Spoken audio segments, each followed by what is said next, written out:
9th स्टँडर्डच्या maths 1च्या textbooks मधील आपण पहिले 4 चॅप्टर्स ऑलरेडी कंप्लीट केलेले आहेत. आज आपण next chapter linear equations in 2 variables ला सुरुवात करणार आहोत. आता आतापर्यंत आपण लिनियर इक्वेशन्स इन 1 व्हेरिएबल पाहिलेले आहेत. कसे असतात हे 1 व्हेरिएबल मधले इक्वेशन? बघा, x is equal to 5 plus 3x असं एक इक्वेशन दिलंय ज्याच्यामध्ये फक्त एकच व्हेरिएबल आहे, बरोबर? किंवा असं दिलंय 2y plus 5 is equal to 20. कोणतं व्हेरिएबल आहे याच्यामध्ये? y. आणि या व्हेरिएबलचा इंडेक्स 1 आहे, म्हणून आपण याला म्हणतो लिनियर इक्वेशन्स इन 1 व्हेरिएबल. असे इक्वेशन्स आपण या अगोदर ऑलरेडी पाहिलेले आहेत. आता आपण लिनियर इक्वेशन्स इन 2 व्हेरिएबल्स बघणार आहोत. त्यासाठी फर्स्ट एक्झाम्पल बघूया. Find 2 numbers whose sum is 8. 2 numbers, आपल्याला 2 अननोन नंबर काढायचे आहेत आणि कंडिशन काय दिली आहे? Sum of the 2 numbers is 8. आपण 2 नंबर्स अज्युम केले. Let the numbers be x and y respectively. Then sum of the 2 numbers, that is x plus y, is equal to 8. आता आपल्याला x आणि y च्या अशा व्हॅल्यूज काढायचे आहेत so that sum of these 2 numbers equal to 8. आता आपण एक एक व्हॅल्यू लक्षात घेऊया. जर मी x ची व्हॅल्यू 1 घेतली तर y ची व्हॅल्यू किती घ्यावी लागेल? So that addition is equal to 8, 7 घ्यावी लागेल. त्याचप्रमाणे जर x ची व्हॅल्यू 2 घेतली तर y ची व्हॅल्यू 6 घ्यावी लागेल. x ची व्हॅल्यू -4 असेल तर y ची व्हॅल्यू +12 घ्यावी लागेल. x ची व्हॅल्यू +13 असेल तर y ची व्हॅल्यू -5 घ्यावी लागेल, तरच ऍडिशन 8 येणार आहे. इथे x ची व्हॅल्यू 5 असेल तर y ची व्हॅल्यू 3 घ्यावी लागेल. असेच आपण इन्फायनाइटली मेनी सोल्युशन्स आपल्याला मिळतील. इथे मी फक्त इंटिजर्सचा विचार केलाय. जर मी असे नंबर्स घेतले 4.5 प्लस 4.5 मध्ये किती ऍड केले की 8 होणार आहे? 3.5. म्हणजेच आपल्याला x is equal to 4.5 and y is equal to 3.5 हे सुद्धा एक सोल्युशन आहे. लक्षात येते? अगदी सोपं. x is equal to 0 and y is equal to 8 हे सुद्धा एक सोल्युशन आहे. लक्षात येते? म्हणजेच इन्फायनाइटली मेनी सोल्युशन्स आपल्याला मिळतात या लिनियर इक्वेशन इन 2 व्हेरिएबल्स साठी. याला लिनियर म्हणतोय आपण. याचा इंडेक्स आहे व्हेरिएबल्सचा 1, 1. आणि आपण हे जे x आणि y च्या व्हॅल्यूज घेतलेल्या आहेत त्या आपण ऑर्डर्ड पेअरच्या फॉर्म मध्ये लिहिल्या. ऑर्डर्ड पेअरच्या फॉर्म मध्ये म्हणजे कशा? आपण ब्रॅकेटमध्ये फर्स्ट नंबर आहे तो म्हणजे आपला x ची व्हॅल्यू आणि सेकंड नंबर म्हणजे y ची व्हॅल्यू. अशा प्रकारे जेव्हा आपण रिप्रेझेंट करतो तेव्हा हा जो फॉर्म आहे त्याला म्हणतात ऑर्डर्ड पेअर. आणि असे आपण सोल्युशन्स ऑर्डर्ड पेअरच्या फॉर्म मध्ये लिहिलेले आहेत. आणि आपण अशा या सर्व पॉइंट्सना लक्षात घेऊन आपण x अँड y या कोऑर्डिनेट सिस्टीमवर जर ग्राफ काढला तर तुमच्या लक्षात येईल की याचा जो ग्राफ आहे तो काय येणार आहे? अ सिंगल लाईन येणार आहे.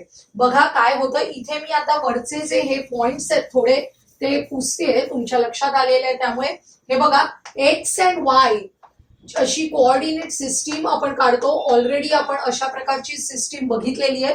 अशा सिस्टीम मध्ये आपण हे पॉइंट्स जर प्लॉट केले तर आपल्याला यांचा ग्राफ काय येतो? तर एक लाईन येते. बघा, हा ग्राफ येणार आहे. समजा हा याचा ग्राफ आहे. या लाईनचा graph x plus y is equal to 8 असा या लाईनचा ग्राफ आलेला आहे. आता मी सेकंड इक्वेशन साठी एक नवीन कंडिशन घेते. Find the 2 numbers whose difference is 2. आता आपल्याला असे 2 नंबर्स फाइंड आउट करायचे आहेत की त्यांचा डिफरन्स 2 असला पाहिजे. आता इक्वेशन कसं लिहिता येईल? x minus y is equal to 2. x च्या व्हॅल्यूज आपण घेऊया वेगवेगळ्या. x ची व्हॅल्यू 8 घेतली तर डिफरन्स 2 येण्यासाठी y ची व्हॅल्यू 6 घ्यावी लागेल. x ची व्हॅल्यू 9 घेतली तर y ची व्हॅल्यू 7 घ्यावी लागेल. x ची व्हॅल्यू -2 घेतली तर y ची व्हॅल्यू डिफरन्स +2 येण्यासाठी -4 घ्यावी लागेल. कारण मायनस ऑफ मायनस +4 होतात आणि त्यामुळे आपला आन्सर येतं 2. लक्षात येते? त्यामुळे y ची व्हॅल्यू इथे -4 अशी असणार आहे. नंतर सोपं आपण घेतलंय 5 मायनस 3 इज इक्वल टू 2. अशाच प्रकारे आपल्याला वेगवेगळे सोल्युशन्स मिळतात की ज्या दोन नंबर्सचा डिफरन्स +2 आहे. म्हणजे एकच इक्वेशन घेतलं तर आपल्याला इन्फायनाइटली मेनी सोल्युशन्स मिळणार आहेत आणि हे सोल्युशन्स आपण ऑर्डर्ड पेअरच्या फॉर्म मध्ये लिहिले. ऑर्डर्ड पेअर म्हणजेच एक्स कोऑर्डिनेट पहिला, एक्स ची व्हॅल्यू फर्स्ट, वाय ची व्हॅल्यू सेकंड पोझिशनला आणि या सर्व ऑर्डर पेअरच्या फॉर्म मध्ये लिहिलेल्या पॉइंट्सना एक्स वाय कोऑर्डिनेट सिस्टीम मध्ये जर प्लॉट केलं तर याचा सुद्धा ग्राफ सिंगल लाईन येणार. लक्षात येते, याचा जो ग्राफ आहे तो सिंगल लाईन येतोय आणि तो ग्राफ असा येतोय. समजा या लाईनचे इक्वेशन आहे x minus y is equal to +2. मी एक अंदाजे काढून दाखवते तुम्हाला. आता असे दोन वेगवेगळे इक्वेशन्स घेतले, आपण सॉल्व्ह केले. आपल्याला लक्षात आलं की या इक्वेशन्सचा ग्राफ लाईन आहे, म्हणूनच यांना म्हणतात लिनियर इक्वेशन्स, कारण ग्राफ काय आहे, लाईन आहे. लक्षात येते. पण जर मी आता काय केलेलं आहे, असं एक्झाम्पल दिलंय तुम्हाला, find any two numbers such that sum of the two numbers is equal to 8 and difference between them is equal to 2. म्हणजे मी एकाच वेळी तुम्हाला दोन कंडिशन्स देते. असे दोन नंबर्स फाइंड आउट करायचे की ज्यांची ऍडिशन 8 असली पाहिजे आणि त्यांचा डिफरन्स 2 असला पाहिजे. आता आपल्याला दोन्ही इक्वेशन्स एकाच वेळी लक्षात घ्यायचे. असे एकाच वेळी जर आपण हे दोन इक्वेशन्स लक्षात घेतले तर बघा, या दोन इक्वेशन्सचे जे सोल्युशन्स आहेत त्यांच्यामध्ये आपल्याला असा एक सोल्युशन शोधायचंय की जे सोल्युशन या दोन्ही इक्वेशनला सॅटिस्फाय करेल. दोन्ही इक्वेशनला सॅटिस्फाय करेल असं सोल्युशन. आता इथे मी काही सोल्युशन्स घेतलेले, त्यातलं इथे आपल्याला दिसतोय बघा 5, 3 आणि याच्यामध्ये पण आहे 5, 3. या सोल्युशनचं निरीक्षण करा. X is equal to 5, y is equal to 3 अशा जर व्हॅल्यूज घेतल्या तर एक्स प्लस वाय ची व्हॅल्यू येते 8 आणि एक्स मायनस वाय ची व्हॅल्यू येते 2. म्हणजे हे एक असं कॉमन सोल्युशन आहे की जे दोन्ही इक्वेशन्स एकाच वेळी सॅटिस्फाय करतं. तुम्ही जर आणखी शोधण्याचा प्रयत्न केलात की असं कोणतं सोल्युशन आहे का की जे दोन्ही इक्वेशन्स एकाच वेळी सॅटिस्फाय करेल, तुम्हाला नाही मिळणार. असे जेव्हा आपण दोन इक्वेशन्स एकाच वेळी कन्सिडर करतो तेव्हा त्यांना युनिक सोल्युशन असणार आहे. युनिक सोल्युशन, या सायमल्टेनियस इक्वेशन्सना युनिक सोल्युशन असणार आहे. हे युनिक सोल्युशन म्हणजे नेमकं काय आहे बघा. आपण इथे ग्राफ काढलेला आहे. हा जर आपल्या पहिल्या इक्वेशनचा ग्राफ असेल, हा दुसऱ्या इक्वेशनचा ग्राफ असेल, तर या दोन्ही इक्वेशन्सचे ग्राफ लाईन्स आहेत. या लाईन्सचा जो पॉइंट ऑफ इंटरसेक्शन आहे, पॉइंट ऑफ इंटरसेक्शन म्हणजे काय, point common for both the lines. दोन्ही लाईन्सना कॉमन असलेला पॉइंट, पॉइंट ऑफ इंटरसेक्शन, तो आपल्याला याच्यामध्ये आहे 5, 3. हा जो पॉइंट आहे तो पॉइंट म्हणजेच आपलं सोल्युशन आहे. लक्षात येत आहे, या दोन्ही लाईन्स वेगवेगळ्या आहेत की ज्या इंटरसेक्ट होतात एकाच पॉइंट मध्ये आणि तो एक पॉइंट आहे which is common for both the lines is the solution of these two linear equations in two variables. त्यामुळे या दोन इक्वेशन्सना आपण सायमल्टेनियस इक्वेशन्स म्हणतो ज्यावेळी आपण त्यांचा एकत्रित विचार करतो. आणि अशा सायमल्टेनियस इक्वेशन्सचं ओनली वन युनिक सोल्युशन असणार आहे.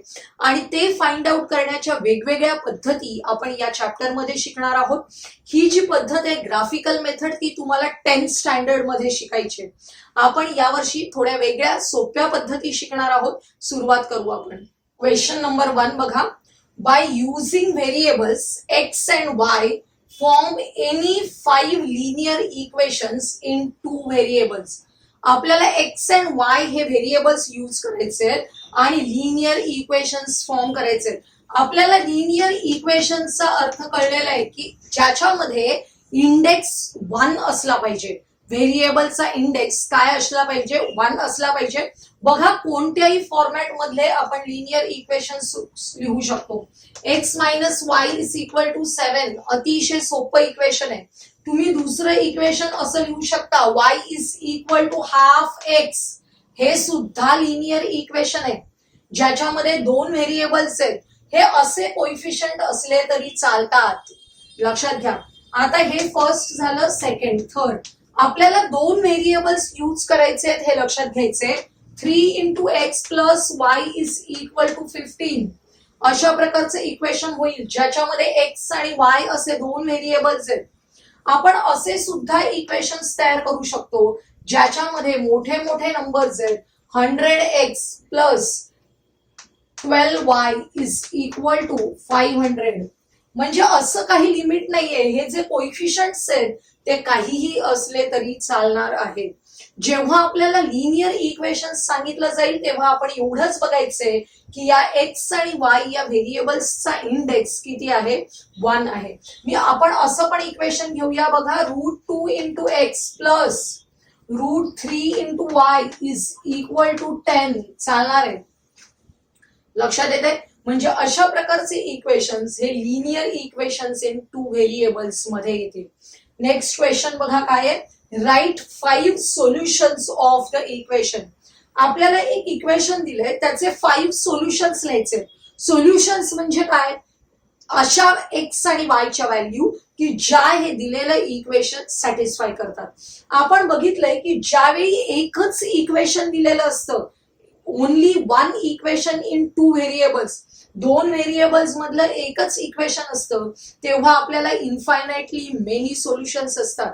आपण 0 पासून सुरुवात करूया. एक्स ची व्हॅल्यू 0 घेतली तर वाय ची व्हॅल्यू किती असेल की so that x plus y is equal to 7 येईल.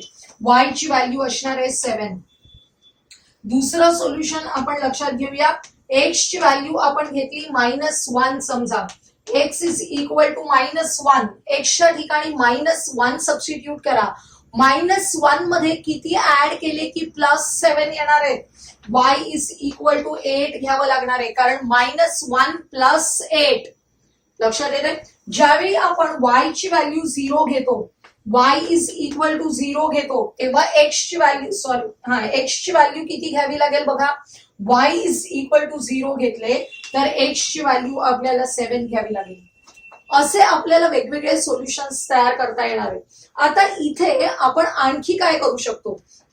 इथे मी x ची व्हॅल्यू घेते थोडी फ्रॅक्शन मध्ये. x इज इक्वल टू 2.5 घेतले. x ची व्हॅल्यू 2.5 घेतली आहे. मला y ची व्हॅल्यू काढायची की त्यांची ऍडिशन 7 आली पाहिजे. काय येणार आहे बघा. y ची व्हॅल्यू येणार आहे 4.5 कारण 2.5 प्लस 4.5 इज इक्वल टू 7. आता आपण नेक्स्ट सोल्युशन घेऊया. मी y ची व्हॅल्यू निगेटिव्ह घेते. y इज इक्वल टू -3 असेल. y इज इक्वल टू -3 असेल तर x ची व्हॅल्यू काय असायला पाहिजे सो दॅट ऍडिशन 7. x ची व्हॅल्यू असायला पाहिजे +10. +10 -3 आन्सर येणार आहे +7. अशा प्रकारे वेगवेगळे सोल्युशन्स आपण लिहू शकतो. इन्फायनाइटली मेनी सोल्युशन्स येणार आहेत. आपल्याला 5 सोल्युशन्स सांगितलंय म्हणून आपण 5 लिहिलेले आहेत. नेक्स्ट एक्झाम्पल बघूया.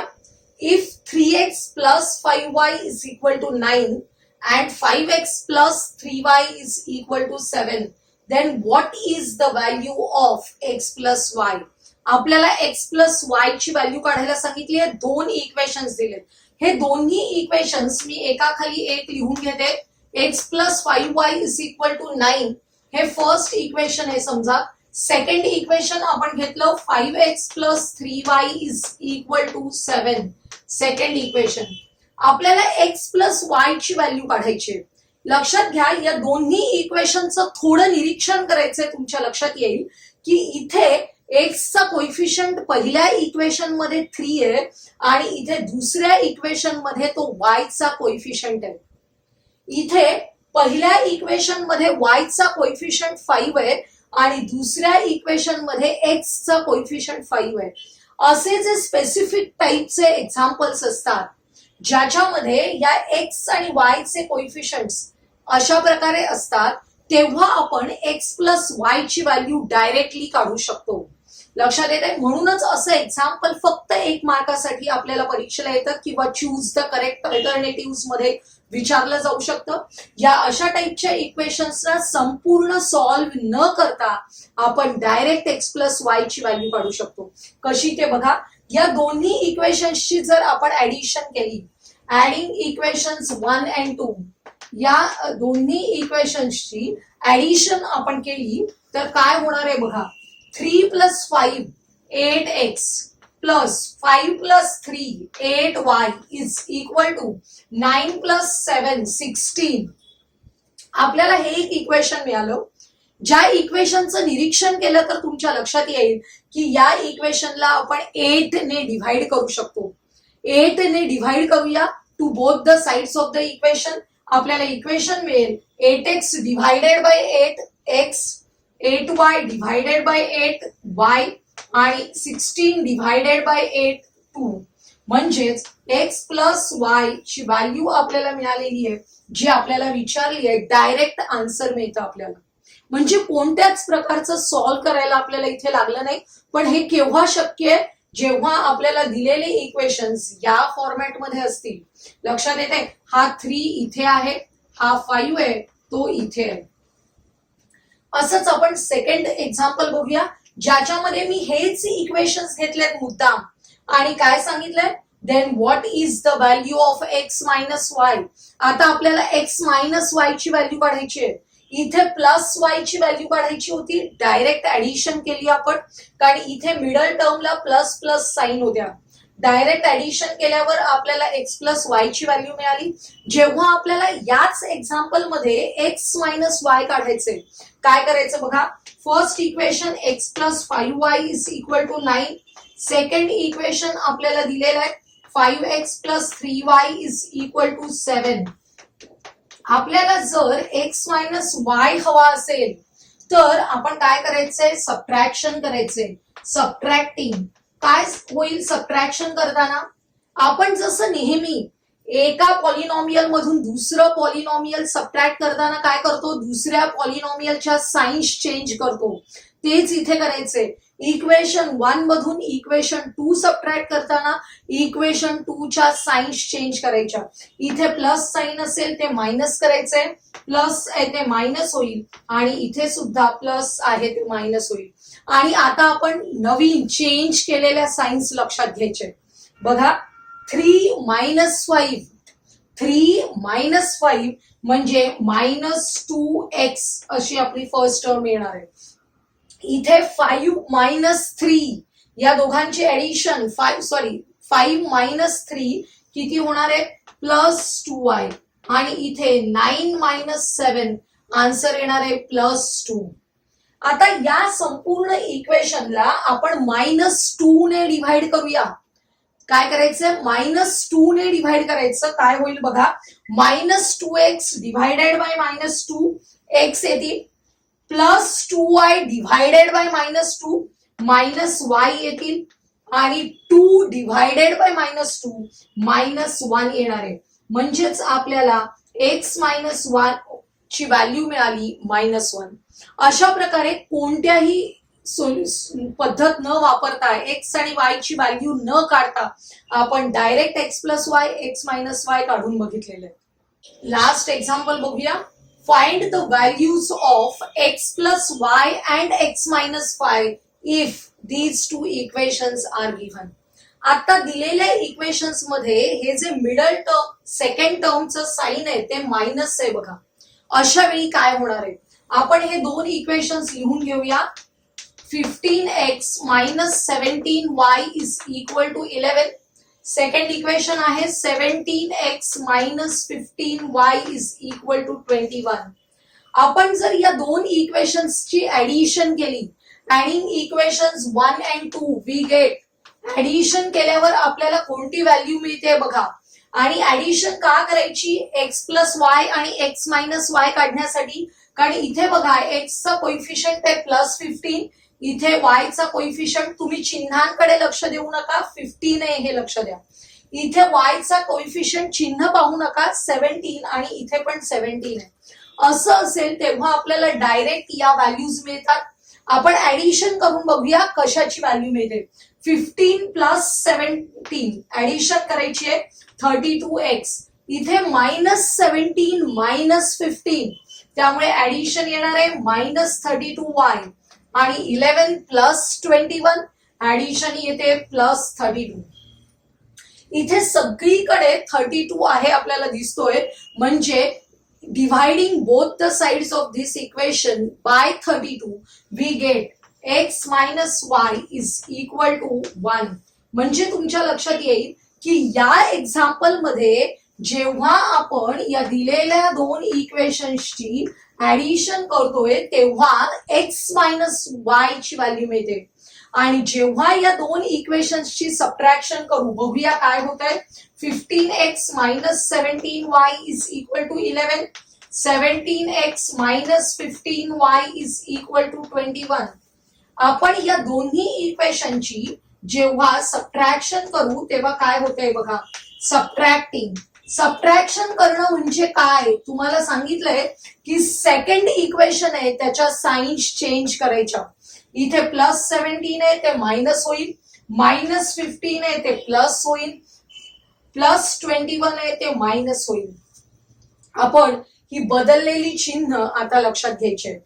+15 -17 -2x, इथे -17 +15 -2y, आणि 10 -21 सॉरी 11 -21 म्हणजे -10 आन्सर येणार आहे. लक्षात येते, मोठ्या संख्येचं चिन्ह द्यायचे उत्तराला. इथे सगळीकडे -2 ने डिव्हाइड करूया आपण. Dividing both the sides of the equation by -2. इथे -2x divided by -2 plus x येतील, -2y divided by -2 plus y येतील. इथे -10 डिव्हायडेड बाय -2 प्लस 5 येणार आहे. अशा प्रकारे x plus y is equal to 5 अशा आपल्याला व्हॅल्यूज मिळणार आहे. म्हणजे आपण दोन्ही व्हॅल्यू काढल्या x प्लस y, पण x प्लस y ची व्हॅल्यू मिळण्यासाठी इथे आपल्याला सबट्रॅक्शन करावं लागलेलं आहे, आणि x मायनस y ची व्हॅल्यू ऍडिशन केल्यावर मिळालेली आहे. त्यामुळे कशी चिन्ह असल्यावर नेमकं आपल्याला काय केल्यावर कशाची व्हॅल्यू मिळते हे तुम्हाला सरावाने लक्षात येईल. आजच्या या व्हिडिओमध्ये आपण लिनियर इक्वेशन्स इन 2 व्हेरिएबल्स हा कन्सेप्ट लक्षात घेतला, आणि त्यावर बेस्ड असलेले अगदी छोटे 1 आणि 2 मार्काचे प्रश्न आज आपण बघितलेले आहेत. आजचा हा व्हिडिओ तुम्हाला आवडला असेल तर लाईक करा, तुमच्या मित्रमैत्रिणींना शेअर करा, आणि पुढील महत्त्वाचे व्हिडिओज पाहण्यासाठी आपल्या चॅनलला सबस्क्राईब करायला विसरू नका.